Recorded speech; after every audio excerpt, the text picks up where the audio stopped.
या ही एका छोट्या गावातून पुण्यातल्या प्रसिद्ध कॉलेजला बी-एसाठी ॲडमिशन घ्यायला आली होती. पहिल्याच दिवशी कॉलेजच्या गेटवर पाऊल टाकताना तिचं हृदय धडधडत होतं. तिचा साधा सलवार सूट, खांद्यावरची बॅग, डोळ्यातली स्वप्न तिला खूप वेगळी दाखवत होती. पहिल्याच लेक्चरमध्ये ती काही मुलांच्या मैत्रिणी झाली, पण वर्गात एक मुलगा तिच्याकडे सतत पाहत होता. तो होता आदित्य. उंच, स्मार्ट, नेहमी हसतमुख. प्रिया मात्र लाजरी, थोडी बुजरी.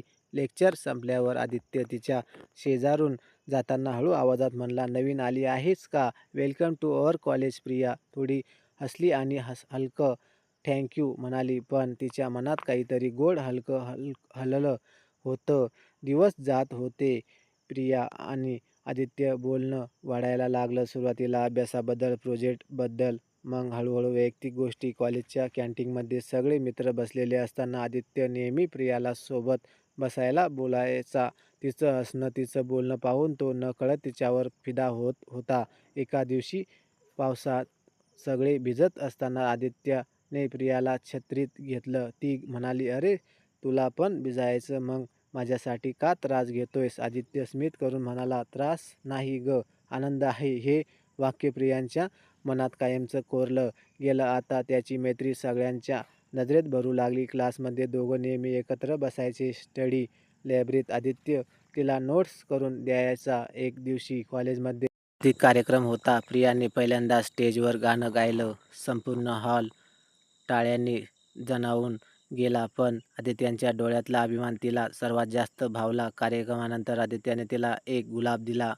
"तुझा आवाज खूप सुंदर आहे, अगदी तुझ्यासारखाच." प्रियांचं हृदय जोरजोरानं धडधडू लागलं. ती पहिल्यांदा जाणवत होती की तिच्या मनातही आदित्यसाठी काहीतरी खास आहे. प्रियांच्या मनात आता सतत आदित्यचेच विचार यायचे. तो बोलला की तिच्या चेहऱ्यावर आपोआप हसू यायचं. कॅन्टीनमध्ये सगळे मित्र हसत खेळत असताना तिचं लक्ष मात्र त्याच्यावरच टिकून राहिलं. एका दिवशी लायब्ररीत प्रोजेक्टचं काम करताना आदित्य त्याच्या शेजारी बसला होता. तो नोटबुकमध्ये काही लिहित होता, पण प्रियांचं लक्ष त्याच्या चेहऱ्यावर होतं. तिच्या नकळत तिने त्याच्याकडे बघत राहिलं. आदित्यने अचानक नजरेतून तिला पकडलं आणि हलक्या आवाजात विचारलं, "एवढं काय बघते माझ्याकडे?" प्रिया गोंधळली. "नाही म्हणजे काही नाही, मी पुस्तक वाचत होते." आणि हसतला, "खोटं बोलण्यात तुला अजून थोडी कच्ची आहेस." त्या क्षणी प्रियाला जाणवलं की आता त्याच्यासमोर तिच्या भावना लपवणंच कठीण आहे. पुढच्या आठवड्यात कॉलेजमध्ये नव्या मुलींच्या ग्रुपमध्ये एका मुलगी होती, सोनाली. ती खूप बिनधास्त, स्मार्ट आणि आदित्यशी पटकन जुळून गेली. क्लासमध्ये, कॅन्टीनमध्ये मी नेहमी आदित्यच्या जवळ असायची. हे बघून प्रियांच्या मनात खूप अस्वस्थता निर्माण झाली. तिला काही कळेना, हे मत्सर आहे का, प्रेम आहे का? रात्री हॉटेलवर बसून स्वतःलाच प्रश्न विचारत होती, "माझं मन इतकं का दुखत?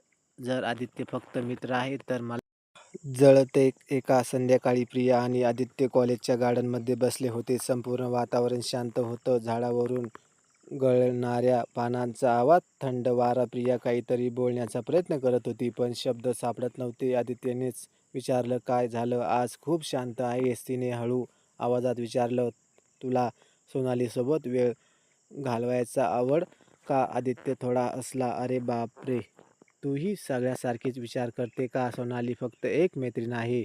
माझं खरं सांगू?" मी तर तो वाक्य अर्धवट सोडून थांबला. प्रिया आतून थरथरत होती, पण त्या क्षणी दोघांचाही मनातलं एकमेकांना न सांगितलेलं प्रेम जास्त गहीर झालं.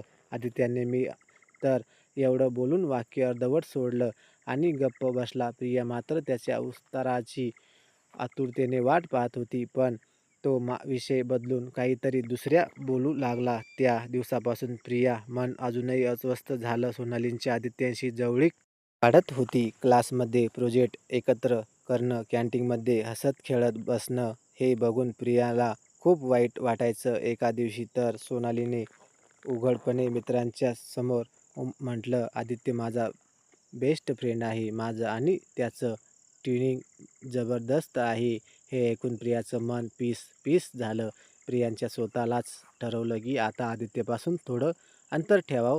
ती त्याच्याशी कमी बोलू लागली. क्लासमध्ये आधी जशी त्याच्या शेजारी बसायची. तसं करणं बंद केलं. आदित्य गोंधळून गेला. एका दिवशी तोच तिला थांबून म्हणाला, "काय झालं तुला? आधी तर खूप बोलायचीस, आता टाळते?" प्रिया नजरेत नजर न घालता म्हणाली, "नाही रे, अभ्यासात थोडं लक्ष देत होते, एवढं." पण आदित्याच्या मनाला ते उत्तर पुरेसं नव्हतं. कॉलेजमध्ये वार्षिक सांस्कृतिक स्पर्धा सुरू झाली. आदित्यने डान्स कॉम्पिटिशनसाठी नाव दिलं होतं आणि प्रियाने सोलो गाण्यासाठी प्रॅक्टिसच्या दरम्यानही आदित्य तिला जवळ यायला प्रयत्न करायचा. एका दिवशी गार्डनमध्ये दोघं भेटले. आदित्यने थेट विचारलं, "प्रिया, तुझ्या डोळ्यातलं मी वाचतोय. काहीतरी आहे जे तू मला सांगत नाही आहे आणि मीही तसाच काहीतरी लपवतोय." प्रिया गोंधळली. या हृदय जोराने धडधड होतं. "काय काय लपवतोयस तू आदित्य?" तिच्या अगदी जवळ येऊन हलक्या आवाजात म्हणाला, "तुला खरं सांगू, मी तुझ्यावर प्रेम करतो." प्रियांच्या डोळ्यात पाणी आलं. ती हसली आणि डोळे खाली घालून हळू आवाजात म्हणाली, "मी पण तुझ्यावर प्रेम करते." आदित्य त्या क्षणी दोघांचं जग बदललं. झाडांच्या पानातूनच येणारा गार वारा, दूरवर वाजणाऱ्या गिटारांचा आवाज, सगळं काही जादुई झालं. पहिल्यांदाच त्याने एकमेकांना आलिंगन दिलं आणि त्याच्या प्रेमकथेचा खरा प्रवास सुरू झाला. प्रिया आणि आदित्याने एकमेकावर प्रेम व्यक्त केल्यावरच त्याने जगच बदलून गेलं. क्लासमध्ये ते आता लपून-छपून एकमेकांकडे बघायचे. कॅन्टीनमध्ये टेबलखाली हातात हात धरायचे. त्यांच्या काही जवळच्या मित्र-मैत्रिणींना हे लगेच लक्षात आलं.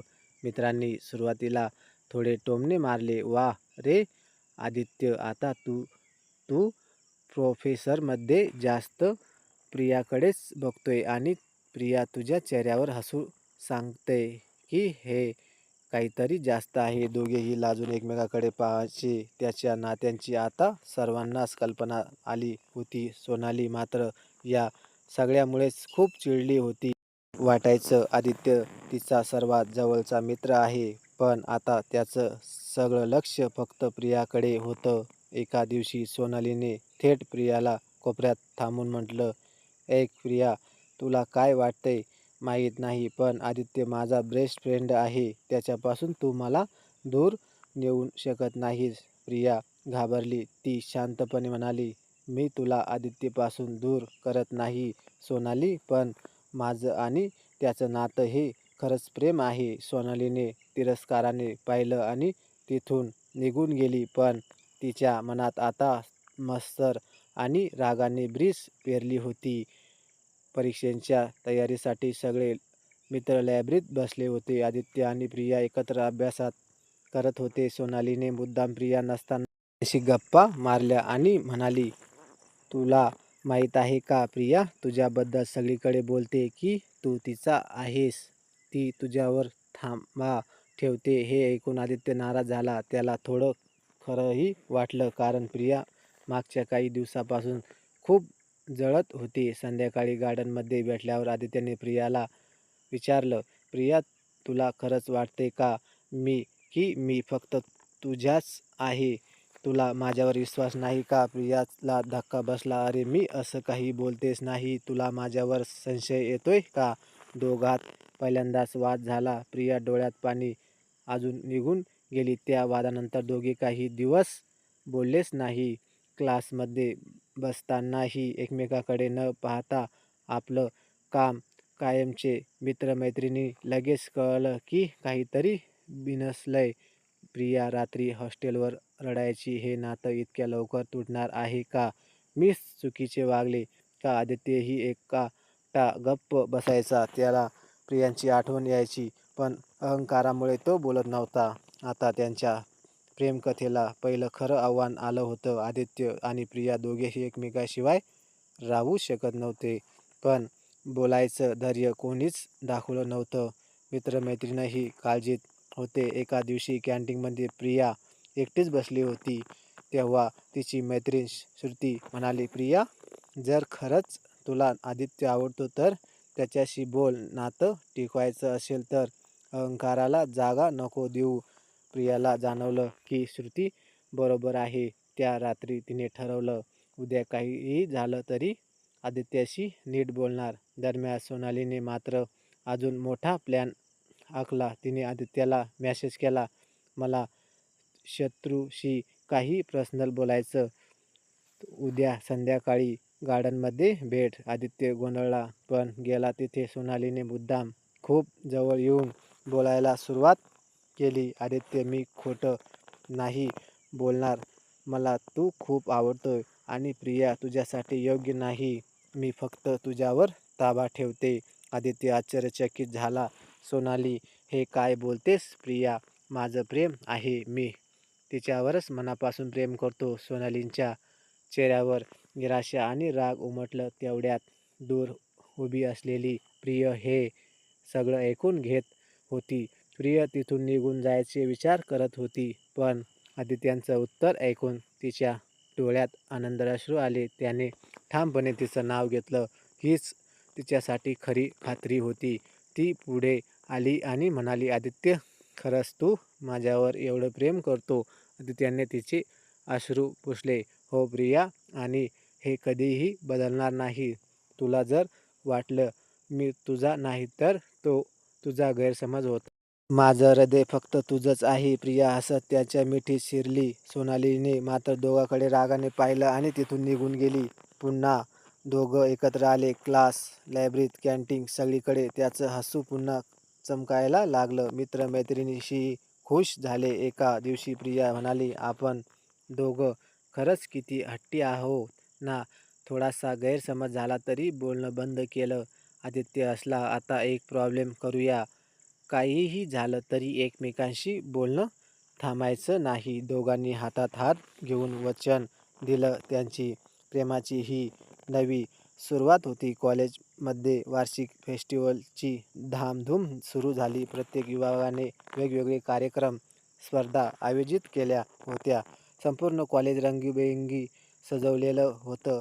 प्रिया आणि आदित्यला त्याच्या क्लासमधून बेस्ट कपिल परफॉर्मन्स या स्पर्धासाठी नाव देण्यात आलं. सुरुवातीला प्रिया लाजली.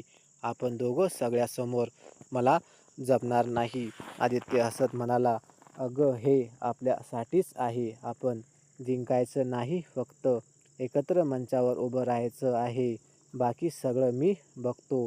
प्रियाने हसत मान डोलावली. दररोज संध्याकाळी दोघं गार्डनमध्ये प्रॅक्टिस करत होते. डान्सची स्टेप्स शिकवताना प्रियांचा हात चुकून घसरायचा. आदित्य त्याला पकडायचा आणि ती लाजून खाली बघायची. एकदा तर प्रिया इतकी जवळ आली की तिचे केस आदित्यांच्या चेहऱ्यावर पडले. दोघांच्याही नजरा एकमेकांत अडकल्या. क्षणभर संपूर्ण जग थांबल्यासारखं वाटलं. प्रिया हळू आवाजात म्हणाली, आदित्य, मला वाटतं मी हे सगळं स्वप्नात अनुभवते. तो हसून उत्तर, मग हे स्वप्न मी आयुष्यभर खरं करीन. स्पर्धेच्या दिवशी सभागृहात खचाखच भरलं होतं. सगळ्यांच्या नजरा स्टेजवर होत्या. आदित्य आणि प्रिया स्टेजवर आले तेव्हा टाळ्यांचा गजर झाला. त्यांनी गाण्यावरच सुंदर डान्स केला. त्याचं ट्युशन केमिस्ट्री इतकी जबरदस्ती होती की सगळे मंत्रमुग्ध झाले. शेवटी परफॉर्मन्स संपल्यावर आदित्य स्टेजवरच प्रियांचा हात धरून म्हटलं, सगळ्यासमोर मी सांगतो, मी माझी प्रिया आणि मी आयुष्यभर तिच्यावर प्रेम करणार आहे. सभागृह टाळ्यांनी दणदणून गेलं. प्रियांच्या डोळ्यात आनंद अश्रू चमकले. फेस्टिवलचे फोटो सोशल मीडियावर व्हायरल झाले. त्यात आदित्य आणि प्रियांचा स्टेजवरील फोटो पाहून घरी चर्चा सुरू झाली. प्रियांच्या आईने तिला फोन केला, प्रिया, हा मुलगा कोण आहे? सगळीकडे तुझ्या नाव आणि त्याच्या फोटोवरच लोक कमेंट करताय. तू काही सांगणार आहेत का? प्रिया गोंधळली. तिला आईला सत्य सांगायचं होतं, पण भीतीही वाटत होती. शेवटी तिने धैर्य करून म्हटलं, आई, तो माझा मित्र आहेच, माझा प्रेम आहे. फोनच्या टोकाला काही क्षण शांतता होती आणि आता प्रियांच्या प्रेमकथेचं नाव फोन उघडणार होतं. तर मैत्रिणींनो आणि मित्रांनो, तुम्हाला कथा कशी वाटली कमेंट बॉक्समध्ये नक्की कळवा. आणि व्हिडिओ आवडला असेल तर व्हिडिओला लाईक आणि शेअर करा. आणि अशाच नवनवीन कथा दररोज न चुकता ऐकण्याकरिता आमच्या चॅनलला सबस्क्राईब नक्कीच करा. धन्यवाद.